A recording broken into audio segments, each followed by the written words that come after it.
पिछली रात मांदेकर ने क्या कहा था? मिसेस मांदेकर, डॉक्टर भाटिया ने पुरसुकून लहजे में कहा। उन्होंने मुझे एक लिफाफा दिया था जिसके ऊपर लिखा था कि इसे इनकी मौत के बाद खोला जाए। इस पर मेरा नाम लिखा हुआ था और लिफाफे पर मोमी मोहर लगी हुई थी। अंदर एक चाबी थी और मेरे लिए एक पैगाम। मिसेस मांदेकर रुक कर होंठ काटने लगी। क्या वो पैगाम हम देख सकते हैं मिसेस मांदेकर? इंस्पेक्टर रमेश ने कहा। जी नहीं, मिसेस मांदेकर ने तेज लहजे में जवाब दिया। इस किस्म की चीज़ें मियाँ बीवी के दरमियान राज की हैसियत रखती हैं जिन्हें कोई तीसरा फर्द नहीं देख सकता।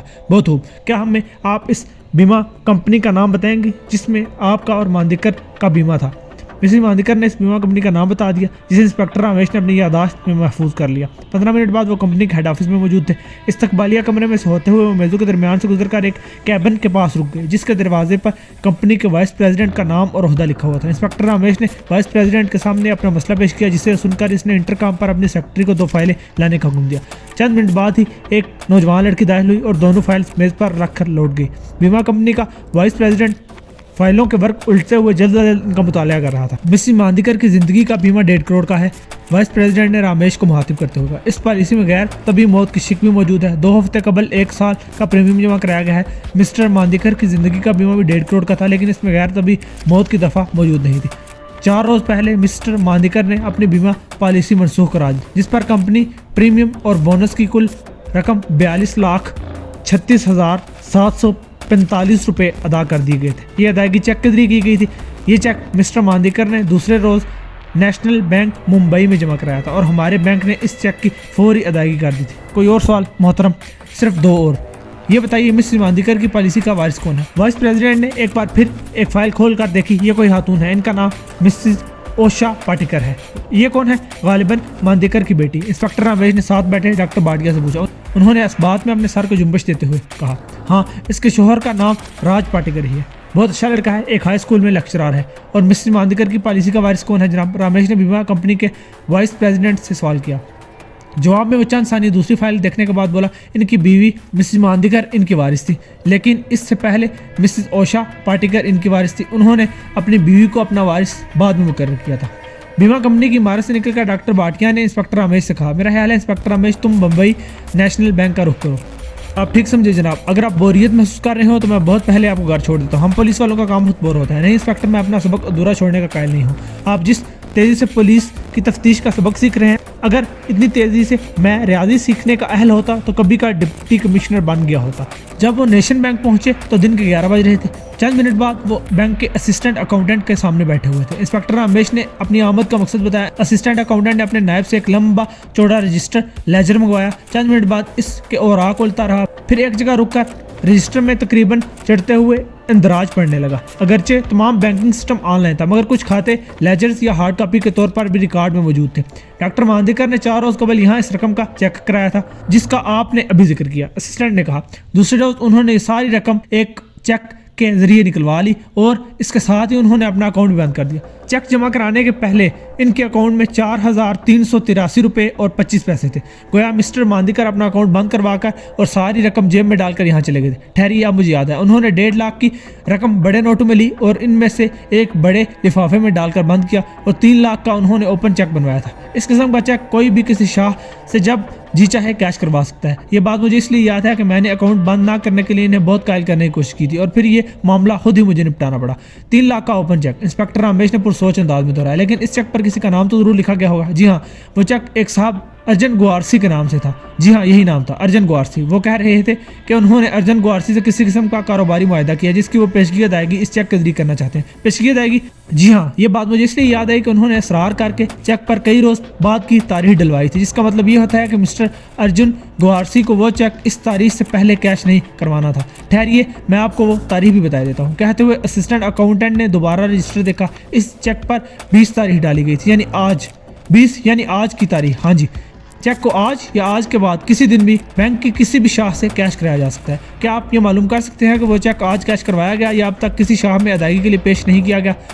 इस किस्म के चेक जब भी किसी शाह में अदायगी के लिए पेश की जाती हैं तो हमें फ़ौरन ही बजरिया टेलीफोन इसकी इत्तला मिल जाती है। ठहरिए, मैं अभी इसकी तस्दीक किए देता हूँ। कहते हुए इसने सामने रखे फ़ोन का रिसीवर उठाया और ऑपरेटर से अंदरूनी राब्ते की लाइन मांगी और चंद लम्हों बाद एक नंबर घुमा दिया। फिर वो किसी से चंद मिनट गुफ्तगू करता रहा। जब इसने रिसीवर कैडल पर रखा तो इसके चेहरे पर एक आसूदा से मुस्कुराहट खेल रही थी। मिस्टर अर्जन गुआरसी ने वो चेक आज सुबह 9:30 बजे नेशन सेविंग में अदायगी के लिए पेश किया था, जिसे उन्होंने हमसे तस्दीक करने के बाद फौरन अदा कर दिया। मालूम होता है डॉक्टर मांदेकर का कारोबारी मुआहदा बखैर खूबी अंजाम पा गया था। जी हाँ, आपका ख्याल दुरुस्त है जनाब, इस मुआहदे में किसी किस्म की कोई गड़बड़ नहीं हुई। दोनों फरीकों ने मुआहदे की पूरी सच्चाई से पाबंदी की, किसी ने भी दूसरे को धोखा नहीं दिया। ऐसा ही होना चाहिए जनाब। अगर ईमानदार लोग खत्म हो जाए तो दूसरे ही रोज मुआशरे का शिराजा बिखर जाए। आधे घंटे बाद वो पुलिस स्टेशन की इमारत में मौजूद थे। इंस्पेक्टर रमेश की मेज पर कई रिपोर्ट्स मौजूद थी। तफ्तीश के मुताबिक मज़कूरा पार्क के मुताबिक वाक़ होटल की 7वीं मंजिल पर कल शाम के वक्त एक मुसाफिर ने कमरा किराए पर लिया था और वो आज सुबह कमरा छोड़ गया था। इसने अपना नाम W शास्त्री लिखवाया था। किसी को भी इसका हुलिया याद नहीं था, क्योंकि कल शाम जब इसने कमरा हासिल किया था तो आने वाले मुसाफिरों का हादसा हजूम था, और आज सुबह जब इसने कमरा छोड़ा तो रात की ड्यूटी वाले क्लर्क की आंखें नींद से बोझल थी, वो इसे गौर से देख नहीं पाया। ये हमारे मिस्टर शास्त्री कोई पेशावर कातिल नजर आते हैं, इंस्पेक्टर रमेश ने काफ़ी की चुस्की लेते हुए कहा, और पुलिस तफ्तीश के नताए से डॉक्टर भाटिया को आगाह कर दिया। शास्त्री का दूसरा नाम अर्जुन गौरसी है, डॉक्टर भाटिया ने कहा, और मुमकिन है इसके कई और दूसरे नाम भी हों। दोनों काफ़ी पीते हुए इस मामले के मुख्तलिफ जावियों पर बहस करने लगे।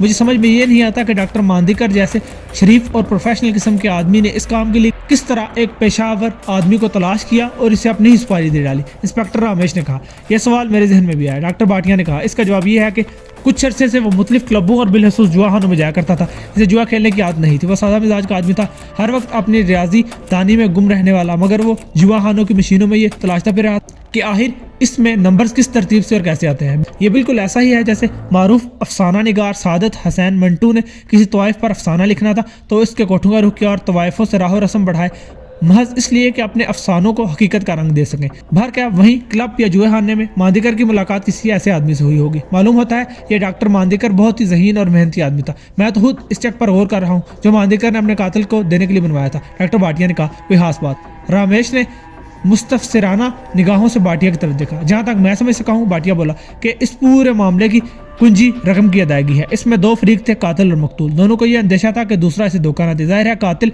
मांदेकर को हलाक करने का मुआवजा किसी और से तलब नहीं कर सकता था, इसे मकतूल से ही अपना मुआवजा मिलता। चूँकि दोनों एक दूसरे पर एतबार नहीं कर सकते थे, लिहाजा कातिल को यह डर था कि अगर इसने अपना काम सही अंजाम दिया और मांदेकर ने मुआवजे की अदायगी में गड़बड़ कर दी तो वो अपना मुआवजा किससे तलब करेगा। इधर मांदेकर को यह डर था कि अगर इसने अपने कातिल को पेशगी मुआवजा अदा किया और वह ये रकम लेकर गायब हो गया तो इसका क्या बिगाड़ लेगा। आमतौर पर पेशावर कातिल धोखेबाज होते हैं, इसलिए मांदेकर ने ऐसा तरीका निकाला कि अगर कातिल ने इसे धोखा दिया और अपना काम नहीं किया तो वो सुबह ही बैंक को फ़ोन करके चेक की अदायगी रुकवा देगा, यानी आज सुबह। और अगर इसने मुआहदे की पाबंदी की तो इसे रकम मिल जाएगी, क्योंकि वो खुद चेक की अदायगी रुकवाने के लिए ज़िंदा नहीं रहेगा। कातिल ने भी यही सोचकर वो चेक कबूल कर लिया, चूँकि वो मांदेकर को हलाक कर ही देगा, इसलिए मांदेकर चेक की अदायगी नहीं रुकवा सकेगा और चेक आसानी से कैश हो जाएगा। इसलिए मांदेकर ने धोखाधड़ी के इल्ज़ाम के इम्कानी तरीकों को ख़त्म कर दिया और अपने कातिल को इस बात पर मजबूर कर दिया कि वो मुआहदे के मुताबिक इसे हलाक कर ही दे। और जो सूरत हाल अब तक सामने आई है, इससे तो जाहिर होता है कि डॉक्टर मांदेकर ने अपनी बीवी को भी कत्ल करवाने का इंतजाम किया होगा ताकि इसकी बीवी की मौत पर बीमे की रकम इसकी बेटी को मिल जाए और कत्ल की सूरत में दुगनी रकम मिले, यानी 3 करोड़। इस तरह इसने अपनी मौत से पहले अपनी बेटी का मुस्तकबिल महफूज कर दिया। क्या ख्याल है आपका इस मफरूज़े के मतलब? इंस्पेक्टर रमेश, तुम बहुत अच्छे शागिर्द साबित हो रहे हो, मैं तुम्हारे ख्याल से मुत्तफिक हूं। इसने ज़रूर यही इंतजाम किया होगा और ये एक अच्छा जुआ है। 1.5 करोड़ के बदले 3 करोड़, ये तो ठीक है जनाब, लेकिन ये सोचिए कि इस मफरूज़े के बाद मांदेकर की बीवी को खुद इसकी मौत के बाद ही मरना है। सवाल ये पैदा होता है कि मांदेकर ने अपनी बीवी को कत्ल करने के मुआवजे की अदायगी का इंतजाम किस तरह किया होगा। जाहिर है कि मांदेकर कातिल को पेशगी मुआवजा अदा नहीं कर सकता, इसलिए ज़रूर कोई ऐसा इंतजाम किया होगा कि कातिल इसकी बीवी को हलाक करने पर मजबूर हो जाए और इसके बाद ही अपना मुआवजा वसूल कर सके। लेकिन किस तरह मिस्टर भाटिया, ये काम किस तरह मुमकिन है?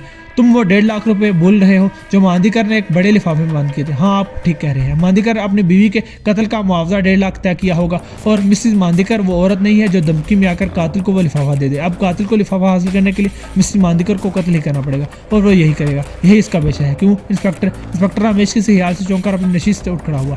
मैं अब कुछ समझने लगा हूँ मिस्टर भाटिया कि मांदेकर किस अंदाज से सोचता है। याद है मिसेस मांदेकर ने क्या कहा था? कल रात मांदेकर ने इसे एक लिफाफा दिया था जिसमें एक चाबी और एक पैगाम था और लिफाफे पर लिख दिया था कि इसे इसकी मौत से पहले न खोला जाए। वो अपनी बीवी के मिजाज से अच्छी तरह वाकिफ था। इसे मालूम था कि इसकी बीवी आज रात ही ये लिफाफा खोल देगी और इसे ये भी मालूम हो जाएगा कि रात को जब इसकी बीवी लिफाफा खोलेगी तो चाबी इस्तेमाल नहीं कर सकेगी, इसे सुबह होने का इंतजार करना पड़ेगा। मुमकिन है मिसेस मांदेकर इस वक्त वो चाबी इस्तेमाल कर रही है। तो क्या ख्याल है कि वो चाबी किसी सेफ डिपॉजिट लॉकर की है जिसमें इसने रकम का लिफाफा रखा रखा है? नहीं, मेरा ख्याल है कि मैं डॉक्टर मांदीकर की सोच के अंदाज से काफ़ी वाकिफ़ हूँ। मेरा ख्याल है कि मांदीकर ने वो लिफाफा किसी इलाके या सेफ डिपॉजिट में नहीं बल्कि किसी सुनसान इलाके में वाक़ बस स्टॉप के इलाके में रखा होगा, कोई ऐसी जगह जहाँ सुबह के वक्त मुसाफिरों की भीड़ ना होती हो, ताकि कातिल वहाँ इत्मीनान से अपना काम कर सके। इंस्पेक्टर रामेश ने इसी वक्त अपने सेल पर मिसेस मांदीकर का नंबर मिलाया। डॉक्टर भाटिया बमे सकेड़े इसे देखता रहा। शिट, क्या हुआ? कॉल रिसीव नहीं हो रही। ओह, अब वो बंद होगी, बेल जाना भी बंद होगी, तुरंत कुछ करना पड़ेगा। इंस्पेक्टर रामेश ने होंठ बीज लिए। फिर जल्दी से इसने एक और नंबर मिलाया, इस पर बात की।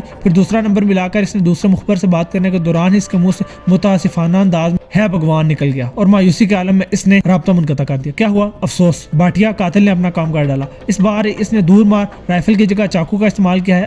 अभी मुझे इस वारदात के मुतल्लिक मुतले किया गया। कहते हुए रामेश ने तफसील आगे बढ़ाई। मिसेस मांदीकर की लाश अभी भी दरियाफ्त हुई है। इसकी लाश एक पेट्रोलमैन ने शहर के नवाही इलाके की बस स्टॉप के पीछे एक सुनसान गली में पड़ी देखी तो फौरन ही रेडियो पर हेड ऑफिस को इतला दी। ये इतला अभी भी आई है। मिस्टर भाटिया खामोशी से कुछ सोचते रहे, फिर उन्होंने सिगार केस में से एक सिगार निकाल कर दांतों में दबा लिया।